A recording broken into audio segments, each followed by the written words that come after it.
Sabi ko, wala nga kami pera. Tumaka ako, ulam namin kuhuli. Bagong taon. Bagong taon ang ulam niyo kuho. Opo. Pinakita ko sa kanila, nag-video call sila. Tapos nag-video call sila, pagkain nila, puno-puno yung lamisa. Nasabi kita mo, yung mga apo mo, naghanda dito at alam ko na, nandun ka. Sabi ko, wag nyo na ako isipin, hindi na ako pupunta sa inyo pag ako nilinis sa inyo, babla ko na kayo. Yung manager namin, kasama na kami sa bahay, bago sa nalumukat na. Talagang bantay sarado kayo. Oo. Hindi lang kami nagpapatipo yun. Sa silong lang po. Pag may tumakibo, yung sa pilitan mo lang, para huwag lang mapahiyay ni Ano siya. Lalo pang mabot ko, nakalahan yun. Kukuha sila ng iyaharap din doon pag-disinte. Tapos noon, nung nakatapos ka ng gumawa ng pelikula, nagpunta ka na ng Japan. Opo. Sa gagawa mo ng pelikula, sinong artist ang mga kasama mo? Pag Lubercara, saka Silikpan mo, hindi naman lang, at wala artista lang ang kasama na. So malaki rin ang talent din mo doon. Magpunta ang pelikula o tada set. So ibig sabihin, malulo ka ng kabataan. Mataas kasi ang ano. Mataas. Mataas ang price ko saan. Kasi nagandahan ko nga 50 to 21. Parang sarili ko mundo ko. Tsaka maganda ka talaga no. May picture ka ba na? Wala na po ngayon. Wala. So ngayon, tapos di ba nag-artista ka? And then, paano ka nakaalis sa pag-artista? Paano ka nag-switch papunta? Kasi po, ang grupo namin, sa manager din namin. Ngayon, ang usapan ng manager namin, kung mga 3 months lang, 3 months, babalik ka lang. Kasi kontrata rin po kami doon. Eh ngayon, nung nandun kami, hindi namin tinapos ang 3 months, bumalik kami. Ngayon, may kumuha na naman sa amin, parang humiwalay na po. Parang sulog flight ako na. Kaya ako,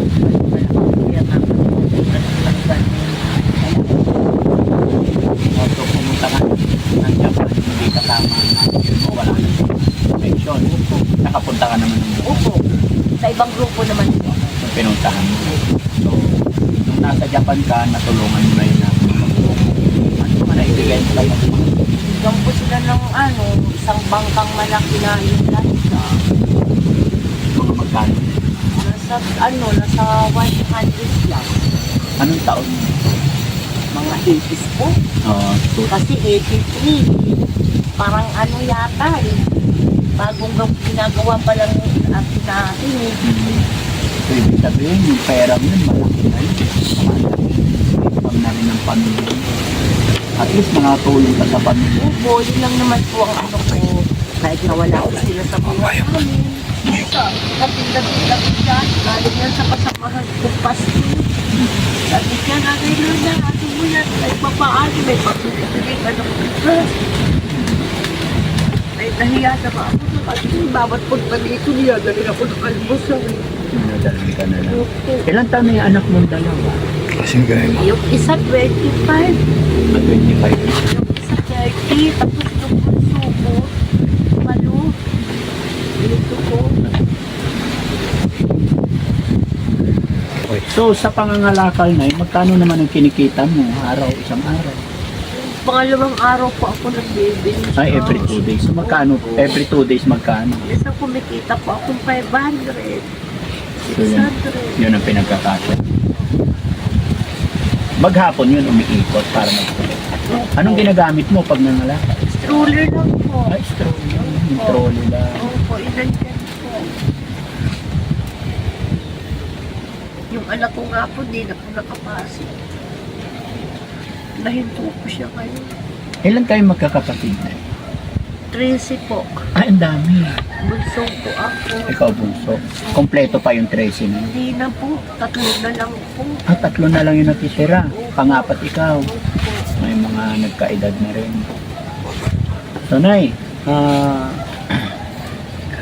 may video po ako dyan. Ako po si Daddy Frankie. kilala mo naman na ako. Salamat at nakilala kita, napuntahan ka namin. Salamat din sa kapitbahay na itinuro kayo dito para napuntahan namin. At gaya na sinabi ko, may video ako niyan. I-upload namin to, mapapanood ng iyong mga kapatid. Mga angkan mo. Nasa Fairview na. Oh. So, Nay, ano ang mensahe mo sa iyong mga kapatid? Parang ako, hindi ko na rin silang inaano. Yung sabihin mo, kumusta ka? Parang wala na to. Bakit?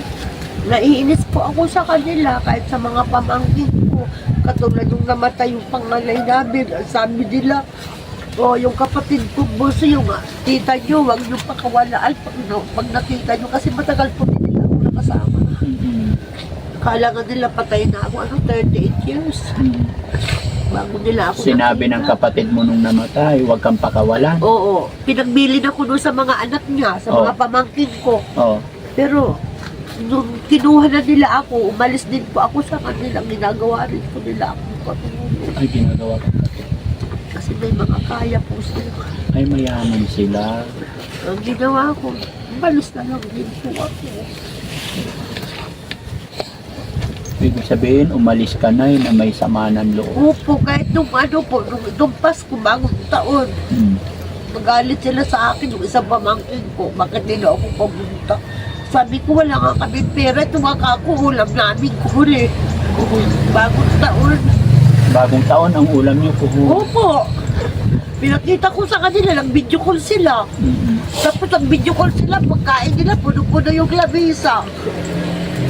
Nasabi kita mo, yung mga apo mo, naghanda dito at alam ko dadating ka. Sabi ko, huwag nyo na ako isipin, hindi na ako pupunta sa inyo pag ako nilinis sa inyo, babla ko na kayo na. Yun ang sabi ko sa kanila.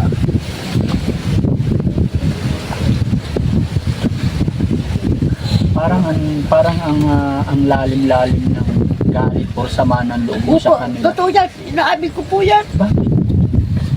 Di yata makakawala sa puso ko yun. Bakit? Hindi ko po alam. Ang laki ng galit ko po. Kahit lahat ng mga pastor nag-ano na sa akin, pakawalaan mo yan. Parang hindi ko kaya. Bakit hindi mo kaya? Hindi yata. Limang ko po. Mahihirapan ako. Yung mawala bigla sa ano ko. Hindi ko. Hindi naman natin sasabihin na mawawala agad-agad yung galit sa Hindi po. puso natin. Pinag-aralan ko na rin po. Oo. Hindi yata. Hindi mawawala Puno yung... po ako ng galit po. Pwede bang malapit na Lorna kung saan nagsimula talaga yung puot at galit sa puso mo? Marirecall mo ba kung saan talaga nagsimula yung galit mo sa kanila?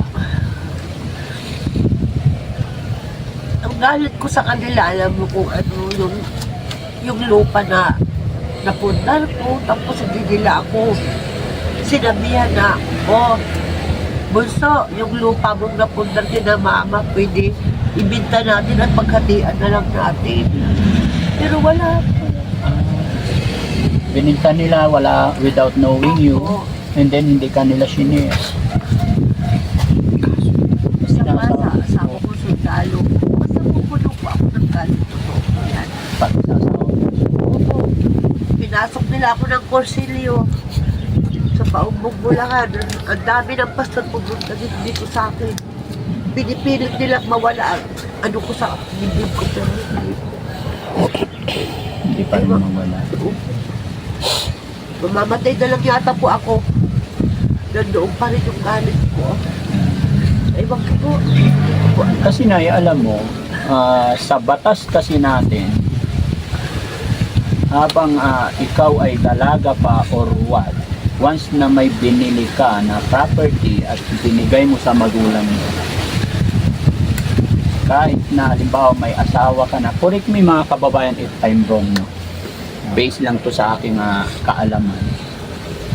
Pag ibinigay mo sa magulang mo yan at nakapangalan sa iyong magulang, pag namatay sila, matik, pag-hati-hatian ng magkakapatid. Pero wala po. Binaypas po nila ako. Yun lang talaga nakakasama ng loob, being you, halimbawa ikaw ang bumili ng property, Tapos syempre maraming nangyaring ganyan Opo, totoo Nasa yan. abroad ka, syempre pagkakatiwala mo sa magulang mo, nakapangalan sa magulang mo. Kaya pag namatay ang magulang, matik yan, paghahati-hatian. Kahit sabihin natin na mag-isa ka lang bumili. Dahil nasa puder ka pa rin ng magulang, no? So, yun lang nakakasama. Kaya siguro hindi rin natin siya masisi na magtanim ng galit Opo, kasi totoo po yan. Pasensya na po kayo. naintindihan kita na kasi gaya na sinabi mo na hindi ka senior, dapat kahati ka man lang at tapos sabihin man lang, no? Respect man lang din. Opo. Pasensya na po. Talagang ang dami na pumupunta din yung pastor sa akin. At makikita ka nila yung galit. Pero isa lang ang papayo ko sa iyo. Mahal na mahal tayo ni God. Walang duda, mahal na mahal tayo ni God. Pero para makamtan natin yung kaligayahan, mahalin din natin si God. Sundin natin yung batas ni God. Alam mo, sinabi ni God, hindi po mahalaga yung mga aral. Ang mahalaga na ipagmanayan tayo kay God. Katulad po, Opo. nangalakal ako, Hmm. may binuksan akong sako, may mga bakal. Hmm. Ang nakita ko doon yung, yung maliit na kahoy. Hmm. Andyan, inuwi ko. Hmm. Tabi mo lang yun. Sinabi ko, Lagay mo lang dyan sa sulok ng bahay mo. nilinis ko. Opo. Sabi ko, kawawa ka naman, tinulong ka nila sa sako. Hmm. Kaya, inuwi ko. Yun ang kausapin mo si God, Nay. Mga pagsangguni mo lahat at saka unti-unti mong patawarin lang yung mga tao. Kasi kahit anong galit gawin mo, wala nang mangyayari. Paubayan mo na lang kay God ang lahat.